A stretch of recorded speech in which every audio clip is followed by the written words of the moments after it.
Hi wine lovers. As promised, I wanted to jump on and tell you about the first session in my WSET wine qualification. As I said, I absolutely loved it. It was great. Now, I like to think that I know a little bit about wine. Obviously, I'm selling wine, so that's a silly thing to say, really, isn't it? I do know a little bit about wine. I need to have more confidence in myself. I really wanted to go back to the start. And I'm really glad I did, because there was stuff that I found out that I really didn't know, that I found really interesting.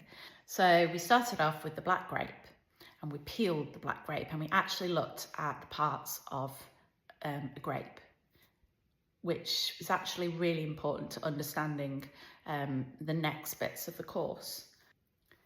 We then went on to alcoholic fermentation and what's required to make that happen. We went on to growing grapes and where they grow in the world and what's the best climate for wines, for grapes to grow.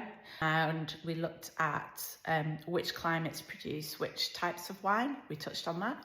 Then we went on to the making the wine, which I found fascinating.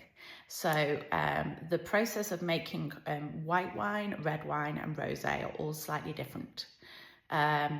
Really fun fact is that the colour from red wine doesn't come from the whole grape. It actually just comes from the skin of the grape. So rosé wine follows the same process as red wine, but the skins are just not left with the juice as long during the winemaking process, which means it's a paler colour. Another fun fact is that you can actually make white wine from red grapes. Again, you take the skin out fast enough, you can make a white wine. So I found that really interesting. It is something I'd never thought about, and it's certainly something I didn't know. We then got on to the fun part where we tasted the wine.